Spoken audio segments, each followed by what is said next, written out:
Okay, so in today's class, we start with a new chapter that is polymers. Okay, so polymers, মই তোমালোকক already note to di diso, হয় নাই PDF note to di diso. So today is the explanation of the note which I've earlier given.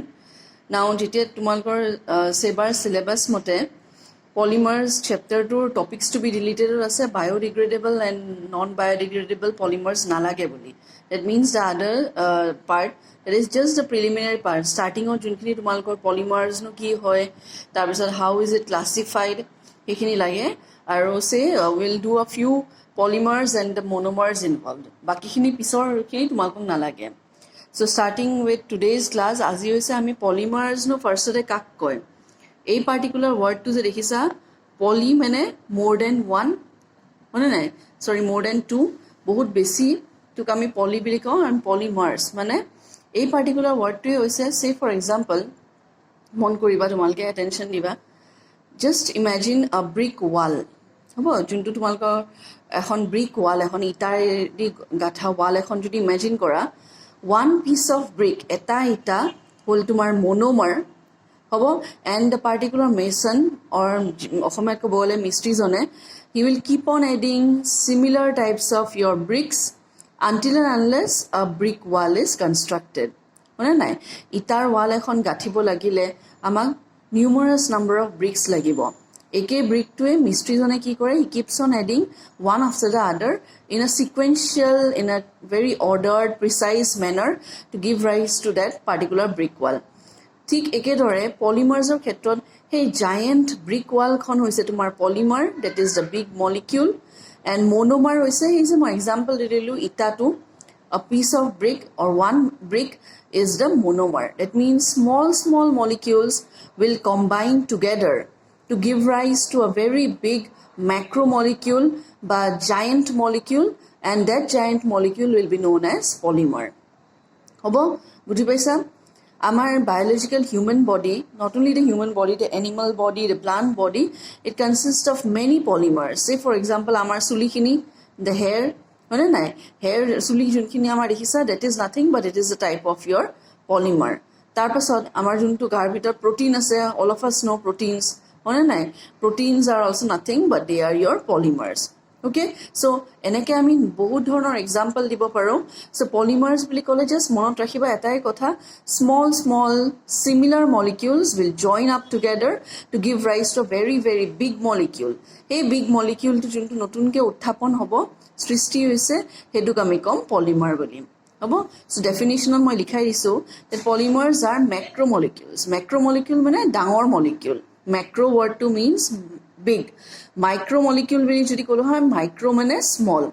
So polymers, they are big molecules formed by joining of repeating structural units, যাক আমি monomer বুলি কওঁ. যেনেকৈ মই ক'লো ইটাৰ ৱালখন গাঁঠোতে you have similar bricks arranged in a sequential manner on a large scale, ডাঙৰ amountত পাওঁ. আৰু যোনটো প্ৰচেছেৰে আমি পলিমাৰটো বনাব পাৰিলেও, we are successful in the preparation of a particular polymer from monomers is known as the process of polymerization. Okay, say for example, all of us are acquainted with the word polythene.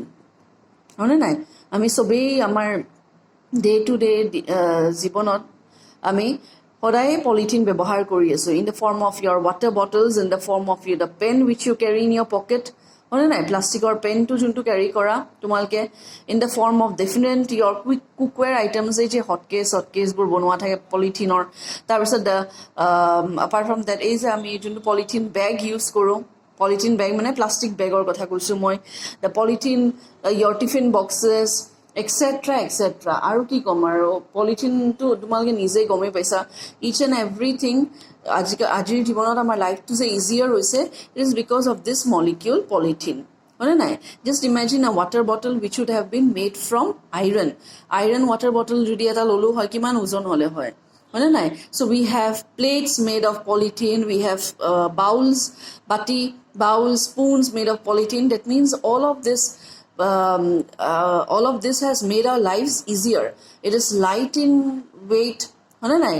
পাতল হয় ৱেইটত, then it is durable, বহু দিনলৈ চলে, then it is your easier for maintenance, it is cheap, most importantly it is cheap, হয়নে নাই so that যোনবোৰ আমি ব্যৱহাৰ কৰোঁ পলিথিন বুলি যে কৈছোঁ polythene is nothing but this particular molecule এতিয়া আমি পলিথিনটোনো কেনেকৈ পাওঁ এই যে ইথিন বুলি জানা নহয় তোমালোকে ইথিন মানেতো জানা CH2 ডাবল বন্ড CH2 হয়নে নাই ethene n number of ethene molecules will add on to one another join কৰি ফেলে আমি পাম this polythene polymer বুজি পাইছানে you have a number of your ethene monomers হয়নে নাই ইথিন তাৰমানে আমি n number লৈছোঁ সে মই এইখন পেজত দেখাইছোঁ n number মানেতো তোমালোকে গমেই পাইছা n means n number of molecules ethene বুলি যেতিয়া মই কৈছোঁ CH2 double bond CH2 it is nothing else but C2H4 যেনেকৈ তোমালোকৰ ইথেন আমাৰ কি হয় C2H6 ঠিক একেদৰে ইথিনটো হ'ব আমাৰ ডাবল বন্ডেড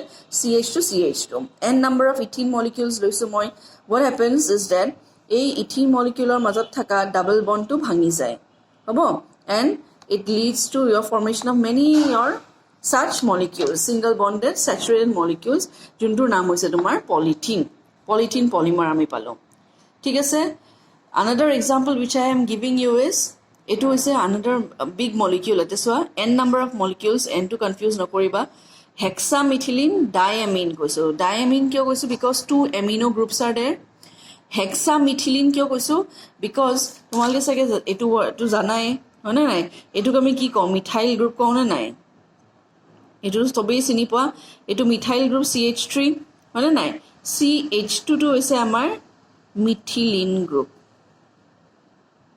হবনে CH2 টো হৈছে আমাৰ মিথিলিন গ্ৰুপ সো এই পাৰ্টিকুলাৰ এক্সাম্পল তো মই যে দিছো 6 number of methylene groups are there so the name hexamethylene diamine দুটা amino group আছে plus another molecule adipic acid আকৌ তোমাৰ দেখিছা n number of দুটা carboxylic group থাকে acid যেহেতু লিখিছো আমি আৰু tetramethylene চাৰিটা methylene groups আছে both of them will combine together to give rise to a polymer which is nylon 6,6 However, it is its shape. As you can see, the double bonds have been molecule forms a new big structure known as nylon 6,6. Nylon 6,6 is involved in various uses, say in the making of your ropes, in the making of your tires.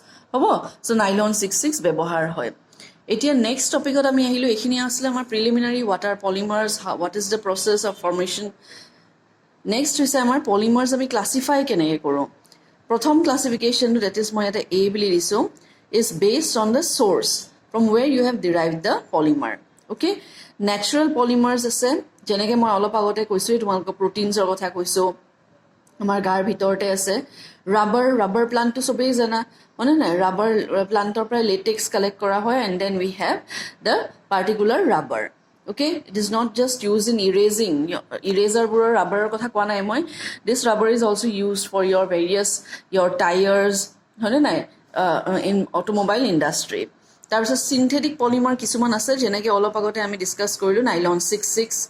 Semi-synthetic polymer. Semi-synthetic mane ki সম্পূৰ্ণ আমি তোমাৰ synthesize কৰা নাই it is derived from your nature and then we have procured it cellulose derivative cellulose to আমি nature পৰা পাইছো it has been derived from nature and then its derivatives are used as polymers next classification হৈছে আমাৰ based on the structure মানে কি how is the particular polymer as your arranged linear polymers মানে হৈছে if the particular polymer assumes a straight chain দেখিছা নহয় if the particular polymer assumes a straight chain হবনে তাক আমি linear polymer বুলি কম straight পুনে আছে polyvinyl chloride PVC বুলি যে কওঁ এই যে আজিকাল দেখিছা তোমালোকে প্লাষ্টিকৰ পাইপবোৰ ডাঙৰ পাইপবোৰ এইবোৰ হৈছে তোমাৰ polyvinyl chloride polythene example another one so আগতে কি আছিল before the invention of this polyvinyl chloride or PVC গুটেই লোহাৰ পাইপ ব্যৱহাৰ কৰা হৈছিল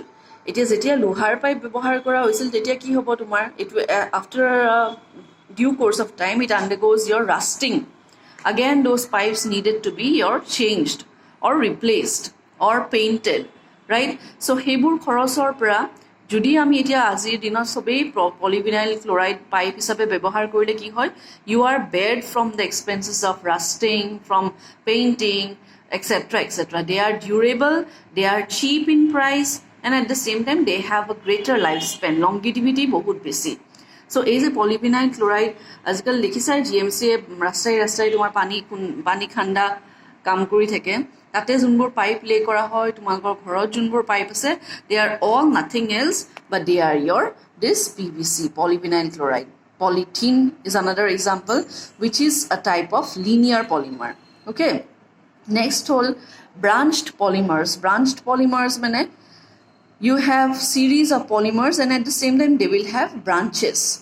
Okay, dekhisa nohoy yate swa yate eku nai, just straight chain polymers keta ase, kunba tar pra dhora functional group eta ulai aise, efalor pra eta functional group ulai aise, so that is why they are known as your branched polymers. Example to is a low density polythene. Tamni kisuman polythene junbur strong nohoy, they are termed as low density polythene. Next classification hoise tumar next type hoise network polymers. Network polymers so tumi ate drawing to dekhisa, you have your linear polymers, tinta linear polymer ase swa, tate dekhisa one particular polymer is connected to the other chain, hone nai, the middle one is again connected to the other one, that means they are interconnected to one another, so etu kami ko network polymers boli. So these are all polymers classified on the base of their arrangement ba structure. Kisuman okolei thake, kisumanor pra side groups ulai, kisumanor khetrot they are interconnected amongst themselves. The third mode of classification hoise on the basis of their mode of polymerization, means how will they polymerize. Hobo addition polymers bili ami koisu. Addition polymers keneke hobo jeneke ami koisu, n number of ethene molecules will keep on adding upon one another to give rise to polythene. And why do I say it to be a homopolymer?